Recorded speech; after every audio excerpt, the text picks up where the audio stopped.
नमस्कार विद्यार्थियों। जैसे अपने टॉपिक पढ़ा था अपना लास्ट का बायोलॉजी में, श्वसन का अपना पार्ट चल रहा था और अपन ने पढ़ा था श्वसन से संबंधित आयतन और क्षमताएं पढ़ी थी। अपन ने आयतन पढ़े थे जिसमें ज्वारीय आयतन था, अंतःश्वसित या निश्वसित आरक्षित आयतन था, उच्छ्वसित आरक्षित आयतन था और अवशिष्ट आयतन रेजिडुअल वॉल्यूम यानी आरवी था।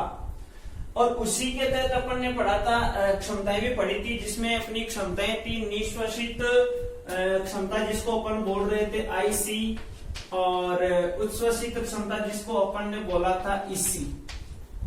अब इसी क्रम में अपना जो थर्ड क्षमता का टॉपिक रहेगा वो होगा क्रियाशील, क्या होगा,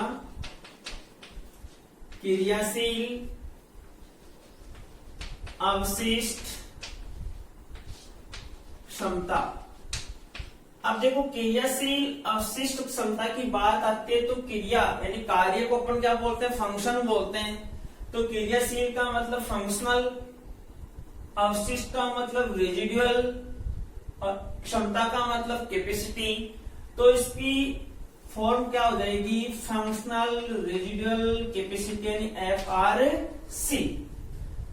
तो अपनी क्रियाशील अवशिष्ट क्षमता की डेफिनेशन क्या हो जाएगी, बात बिंदु को ध्यान में रखना, अपन अवशिष्ट आयतन की बात करते हैं तो वहां पर भी उच्छ्वसन से संबंधित बिंदु आया था, तो यहाँ तो उच्छ्वसन से संबंधित आना ही है। तो इसमें क्या पॉइंट आ जाएगा अपना कि उच्छ्वसन की प्रक्रिया के बाद वायु की वह मात्रा जो फेफड़ों में बचती है या शेष रहती है वह क्या कहलाती है, और क्षमता क्या कहलाती है, फेफड़ों की क्रियाशील अवशिष्ट क्षमता कहलाती है। तो क्रियाशील अवशिष्ट क्षमता क्या हुई कि उच्छ्वसन की प्रक्रिया के बाद वायु की वह मात्रा जो फेफड़ों में शेष रहती है या बचती है वो क्या कहलाती है, क्रियाशील अवशिष्ट क्षमता कहलाती है।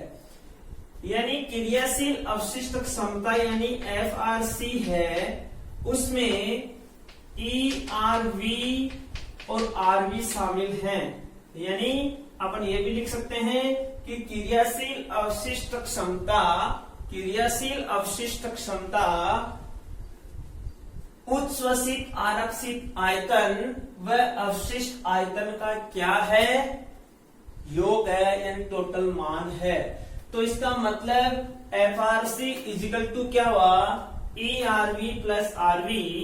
तो यहां ERV की वैल्यू अपन ने कितनी नोटेट की थी, कितनी नोटेट की थी, 1100, और RV की वैल्यू कितनी हुई, 1200।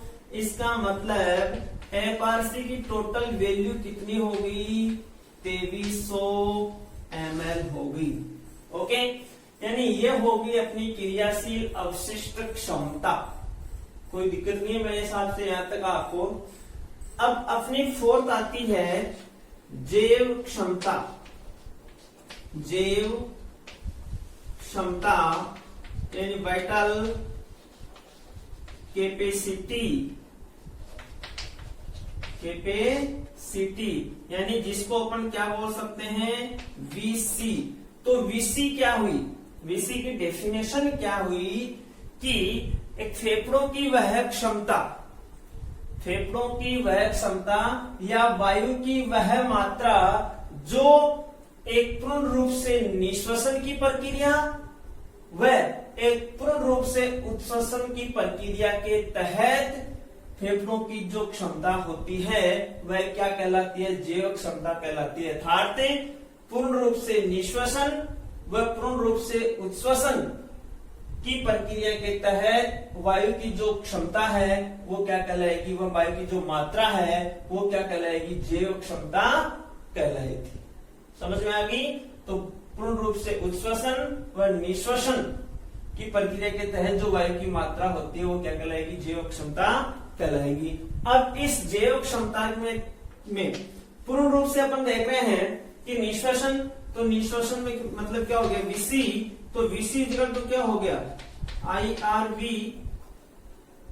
प्लस ERV, यानी ये निश्वसन हो गया पूर्ण रूप से, और ये पूर्ण रूप से क्या हो गया, उच्छ्वसन।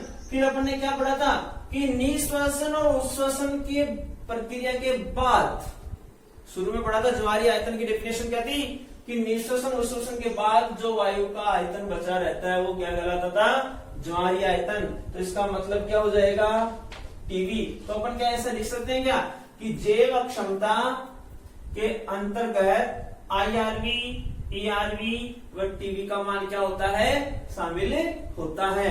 अर्थात VC इजिकल टू IRV का मान कितना लिया अपन ने, 3000, ERV का कितना लिया 1100 और टीवी का कितना लिया 500। तो टोटल ये मान कितना हो गया 4600।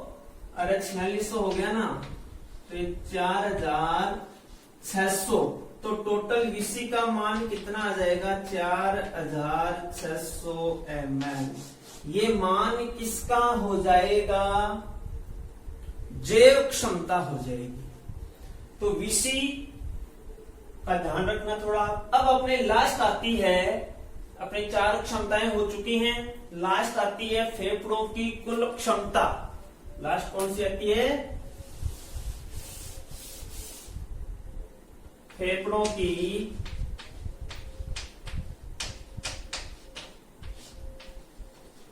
कुल क्षमता, टोटल लंग्स कैपेसिटी। और टोटल लंग्स L, कैपेसिटी का मतलब है C।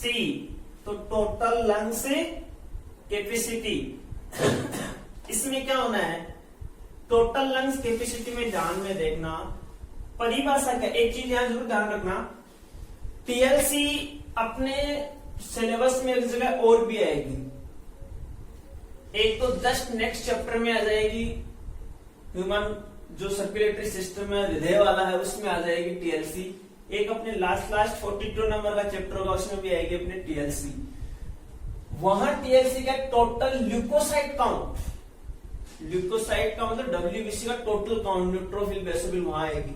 और ये TLC का ध्यान रखना, टोटल लंग्स कैपेसिटी एग्जाम में क्वेश्चन आ जाए तो वहां टोपे अगला जरूर देगा कि वो श्वसन से संबंधित TLC है या ब्लड सर्कुलेटरी सिस्टम परिसंचरण तंत्र से संबंधित TLC है। तो इस बात का विशेष रूप से आप ध्यान में रखना। तो फेफड़ों की कुल क्षमता किसे कहते हैं, तो एक स्वस्थ व्यक्ति के द्वारा 1 मिनट में अधिकतम उच्छ्वसित की गई या अधिकतम भरी गई या अधिकतम निकाली गई वायु की जो मात्रा होती है वो कहलाती है फेफड़ों की कुल क्षमता। 1 मिनट में स्वस्थ व्यक्ति के द्वारा अधिकतम निश्वसित की गई और अधिकतम उच्छ्वसित की गई वायु की मात्रा क्या कहलाएगी, फेफड़ों की कुल क्षमता यानी TLC। तो TLC इजिकल टू होती है VC, इसके VC।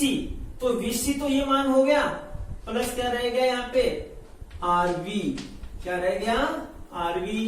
तो TLC इजिकल टू VC का मान कितना है यार 4600 और RV का अपन कितना ले रहे हैं 1200 यानी 1200। तो TLC इजिकल टू कितना हो गया 5800 ml। तो एक स्वस्थ व्यक्ति 1 मिनट में 5800 ml वायु फेफड़ों में भर सकता है।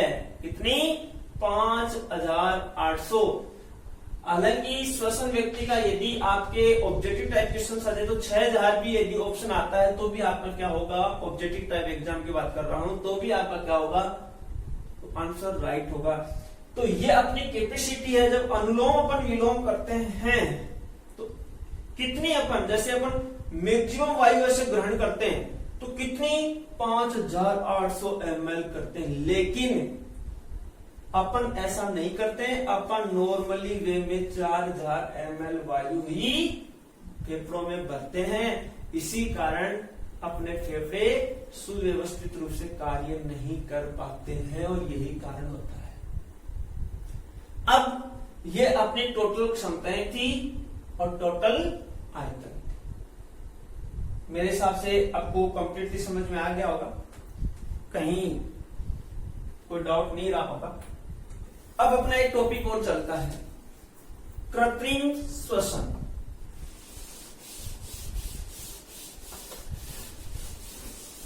टॉपिक है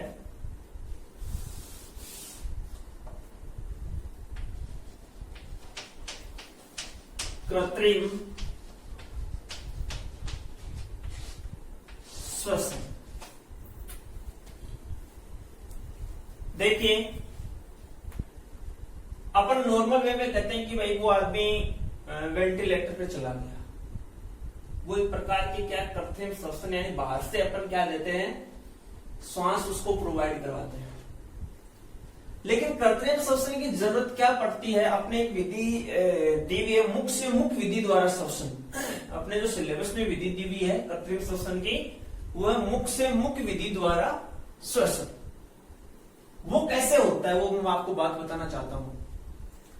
एक तो कृत्रिम श्वसन की घटना, यानी अपन को कृत्रिम श्वसन देने की जरूरत कब पड़ती है, जैसे मान लो कोई व्यक्ति पानी में डूब गया और उस समय कोई आदमी बेहोश हो जाता है उस समय, या मान लो कोई इलेक्ट्रिक करंट उसके लग जाए उस समय, या मान लो कोई जहरीली जो गैसें हैं, कार्बन मोनोऑक्साइड जैसी गैसें हैं, जैसे अपन देखते हैं कि अंगीठी वगैरह जला करके कुछ फैमिली वगैरह सर्दियों में सो जाते हैं तो वो जहरीली गैस हो जाती है, तो वहां ऑक्सी हीमोग्लोबिन न बन के कार्बोक्सी हीमोग्लोबिन बन जाता है, उस समय बेहोशी कंडीशन हो जाती है। तो कृत्रिम श्वसन देने की अपन को जरूरत पड़ती है तब। अब अपने पॉइंट ये है कि कृत्रिम श्वसन कैसे दे। मान लो घर में अपने ऐसी कोई समस्या उत्पन्न हो जाए, कोई बेहोशी की हालत हो जाए, या मान लो कोई करंट वगैरह जैसी कोई घटना हो जाए, हालांकि अपन यही प्रार्थना करते हैं भगवान से कि न हो, लेकिन फिर भी मान लो, तो अपने सिलेबस में जो विधि दी हुई है वो है मुख से मुख विधि द्वारा श्वसन। अपने सिलेबस में कौन सी विधि दी है, मुख से मुख विधि द्वारा कृत्रिम श्वसन। मुख से मुख विधि द्वारा कृत्रिम श्वसन कैसे होता है, इसके 2-3 बिंदु आप ध्यान में जरूर नोट करना। यदि कोई एक्सीडेंटल ऐसा केस आ जाए तो अपन को सबसे पहले क्या करना है, जो पेशेंट है, जो रोगी है, सबसे पहले उसको अपन को ऐसे सीधा लेटा देना है। जैसे मान लो पेशेंट है तो पेशेंट को अपन को सीधा सबसे पहले क्या कर देना, लेटा देना है। तो पहला पॉइंट तो अपन को क्या लिखना है कि पेशेंट को सबसे पहले अपन को सीधा लेटा देना है। लेटा देने के बाद अपना ये हाथ उस पेशेंट के ऐसे माथे पे रखना है, यूं। कहां रखना है, माथे पे रखना है, यहां पे माथे पे रखने के बाद अपना जो दूसरा हाथ है ये दूसरा हाथ उसकी गर्दन के नीचे लगाना है, यूं, ताकि उसकी गर्दन खींच जाए, खिंचाव हो जाए, मतलब उसकी गर्दन इधर ज्यादा झुक जाए। इधर उसकी गर्दन ज्यादा झुक जाएगी तो वो व्यक्ति, ये गर्दन है उसमें क्या आ जाएगा, खिंचाव आ जाएगा। आएगा कि नहीं आएगा, और उसमें खिंचाव आ जाएगा तो ये गर्दन उसकी इधर लटक जाएगी कि नहीं लटक जाएगी। अब ध्यान देना, मतलब इतना होना चाहिए कि ये इस हाथ का बहुत बड़ा रोल है कि ये ऐसा होना चाहिए हाथ कि गर्दन व्यक्ति की ये नीचे लटक जाए, खिंचाव हो जाए। अब देखो अपन को क्या देना, जो व्यक्ति सांस देने वाला हो उस व्यक्ति को रोगी व्यक्ति के मुंह के साथ मुंह को यूं सटाना है। ध्यान रखना चाहिए कि दोनों व्यक्तियों के मुंह के जो होठ है उनके बीच में किसी भी प्रकार का वायु लीकेज होने का कोई जगह नहीं रहना चाहिए, बिल्कुल क्या होना चाहिए, क्लोज होने चाहिए दोनों। अब इसका खिंचाव है, खिंचाव होने का कारण ये जो श्वास नली इसमें क्या उत्पन्न हो जाएगा, खिंचाव उत्पन्न हो जाएगा। जो सिकुड़ी हुई थी उसमें खिंचाव उत्पन्न हो जाएगा। खिंचाव उत्पन्न होने के बाद जब जो व्यक्ति श्वास वायु प्रवेश करवाएगा रोगी व्यक्ति के मुंह के अंदर, तो टोटल ज्वारीय आयतन 500 ml,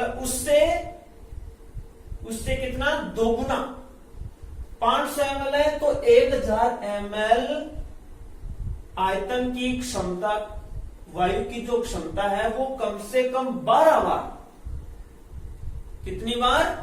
12 बार अपन को उसमें वेग से कंटिन्यू ऐसे कंटिन्यू मतलब उसके अंदर क्या करनी है, अपन को प्रवेश करवानी है। अब प्रवेश करवाएंगे तो ये भी नोट करना है, नाक जो ही वो प्रवेश करवा रहा है तो अपना ये जो हाथ है अपना उसके माथे के ऊपर था, उससे अपन उसके नाक को क्या करेंगे, बंद करेंगे, खोलेंगे, बंद करेंगे, खोलेंगे, जिससे ये पता चल जाएगा अपन को कि निश्वसन यानी सांस तो उसको दिया जा रहा है, लेकिन क्या वह सांस छोड़ भी रहा है क्या, मतलब निश्वसन तो हो रहा है लेकिन क्या उच्छ्वसन भी हो रहा है क्या।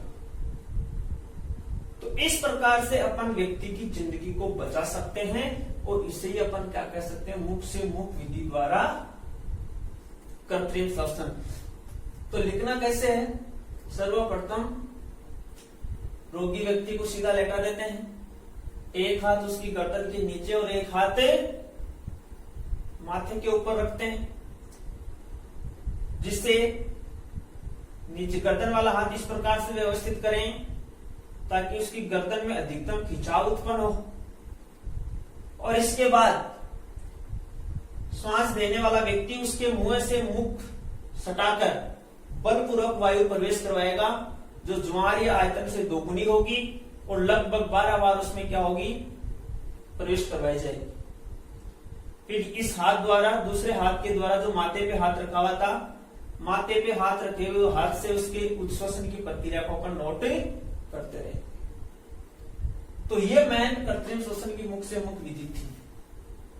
तो इस प्रकार अपना कृत्रिम श्वसन का जो टॉपिक था ये कंप्लीट हो गया है। अब अपने इस चैप्टर का एक टॉपिक और बचेगा कि श्वसन से संबंधित विभिन्न प्रकार के रोग, तो वो अपन नेक्स्ट वीडियो में उसको अपन पढ़ेंगे। धन्यवाद।